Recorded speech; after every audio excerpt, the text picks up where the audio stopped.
겉으로는 자유와 민주주의를 지키기 위한 행동처럼 포장됐지만 그 뒤에는 상상도 못할 은밀한 계획들과 어두운 실험들이 존재했죠. 티베트에서 시작된 이야기는 곧 미국 정부가 수십 년 동안 비밀리에 진행했던 가장 충격적이고 기상천외한 사건들로 이어집니다. 이제 세상에 거의 알려지지 않았던 그 숨겨진 역사 속으로 들어가 보겠습니다.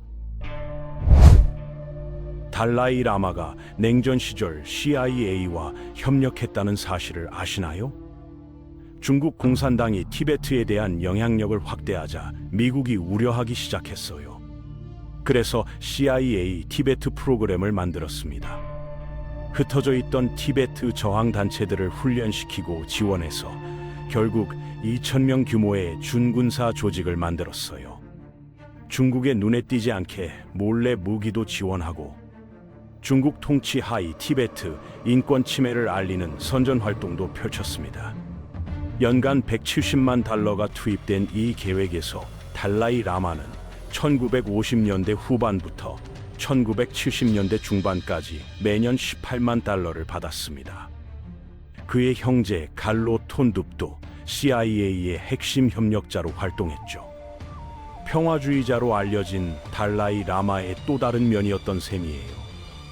1919년 미국에서는 정말 특이한 일이 벌어졌습니다. 우드로 윌슨 대통령이 뇌졸중으로 쓰러진 후 그의 부인 에디스 윌슨이 사실상 대통령 역할을 했어요. 대통령의 병세와 장애 정도를 국민들에게 숨긴 채 에디스는 행정부의 일상적인 업무 대부분을 관리했습니다. 대통령의 주의를 끌 만큼 중요한 사안들을 판단하고 모든 강요들이 그녀에게 긴급한 문제들을 보고하도록 했죠. 그녀가 대통령과 내각 사이의 유일한 소통 창구가 되었으니 사실상 막대한 권력을 쥐고 있었던 셈입니다. 선거로 선출되지도 않은 사람이 18개월 동안 미국을 운영했던 것이죠. 헌법상으로는 문제가 있는 상황이었어요. 1960년대 CIA의 어쿠스틱 키티 작전은 정말 황당했습니다. 고양이를 스파이로 활용하겠다는 계획이었는데 전직 CIA 요원 빅터 마르케티에 따르면 약 2천만 달러가 투입됐다고 해요. 고양이 귀에 마이크를 이식하고 두개골 밑쪽에 작은 무선 송신기를, 털 속에 얇은 전선을 심는 수술을 했죠. 고양이가 얼마나 고생했을까요? 첫 번째 임무는 워싱턴 DC 소련 대사관 근처 공원에서 두 남자의 대화를 엿듣는 것이었습니다. 하지만 결과는 참담했어요.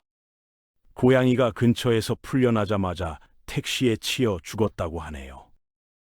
물론 이 버전에 대해서는 논란이 있지만 어쨌든 1967년 프로젝트는 중단됐습니다.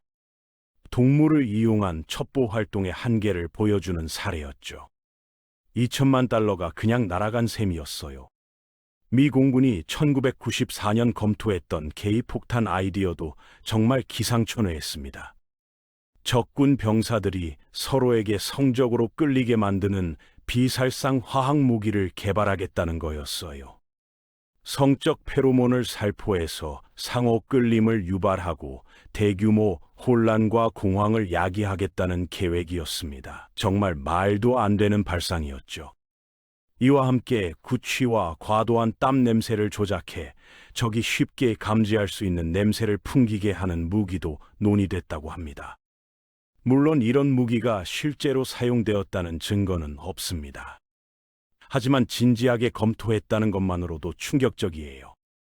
CIA의 MK 울트라 프로젝트는 정말 소름 끼치는 인체 실험이었습니다. 1953년부터 1973년까지 20년 동안 진행된 이 마인드 컨트롤 실험은 LSD를 이용했어요. 무고한 시민들에게 동의 없이 LSD를 투여하고 반응을 관찰했습니다. 병원, 대학, 감옥 등에서 은밀하게 진행됐죠.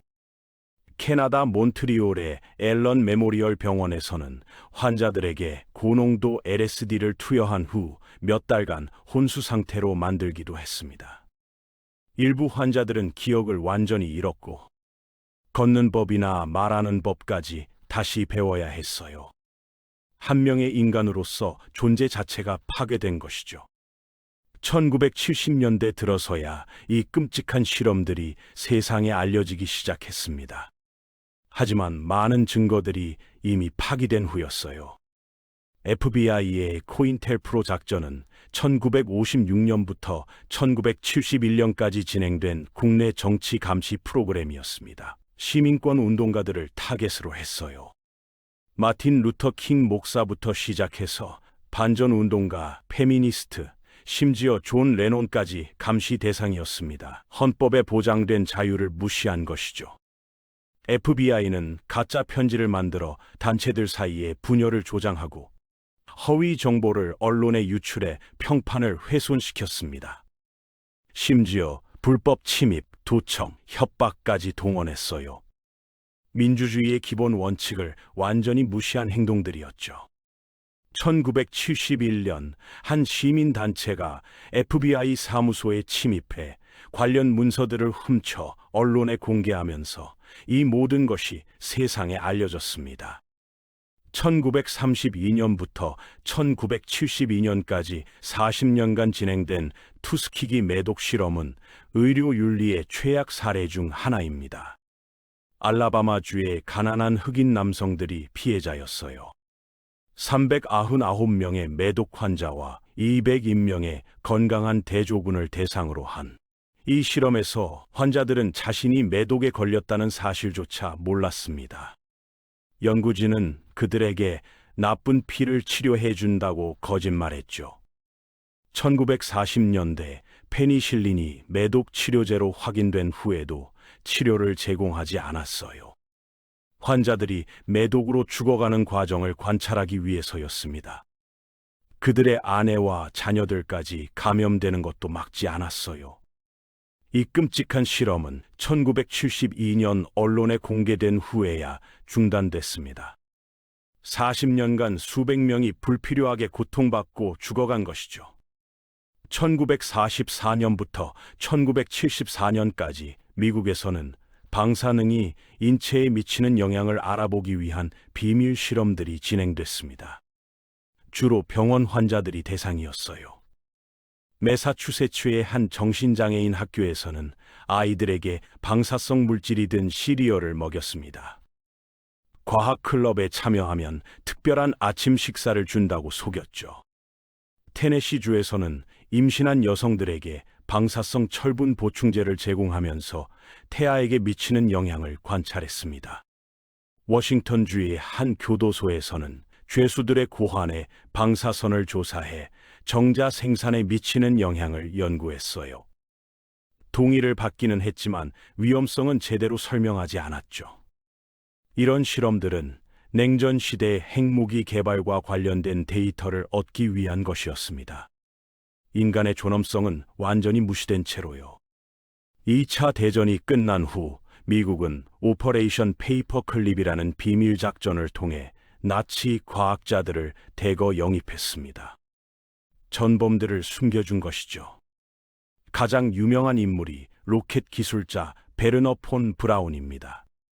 그는 나치의 V2 로켓 개발의 핵심 역할을 했고 수천 명의 강제 노동자들이 그의 프로젝트로 죽었어요. 미국은 그의 과거를 은폐하고 새로운 신원을 만들어줬습니다. 그리고 그는 나중에 아폴로 계획의 핵심 인물이 되어 달 착륙을 성공시켰죠. 총 1600명 이상의 나치 과학자, 기술자, 엔지니어들이 이런 식으로 미국에 들어왔습니다. 소련보다 먼저 이들을 확보하는 것이 목적이었어요. 홀로코스트의 가해자들이 전후 미국에서 편안한 삶을 살며 과학 발전에 기여했다는 것은 정말 아이러니한 일입니다. 이처럼 정부가 국민들 몰래 벌인 비밀 작전들을 살펴보면 우리가 알고 있던 역사와 정부에 대한 인식이 얼마나 제한적이었는지 깨닫게 됩니다. 민주주의 국가라고 해서 예외는 없었어요. 권력을 가진 자들이 그 권력을 남용할 가능성은 언제나 존재하는 것이죠. 투명성과 견제, 그리고 시민들의 끊임없는 감시만이 이런 일들을 예방할 수 있습니다. 정부를 무조건 믿어서는 안 된다는 교훈이에요. 지금도 우리가 모르는 비밀 작전들이 진행되고 있을지 누가 알겠습니까? 역사는 반복되는 경향이 있으니까요. 과거의 실수들을 되풀이하지 않으려면 우리는 계속해서 질문하고 의심하고 감시해야 합니다. 그것이 진정한 민주 시민의 역할이겠죠.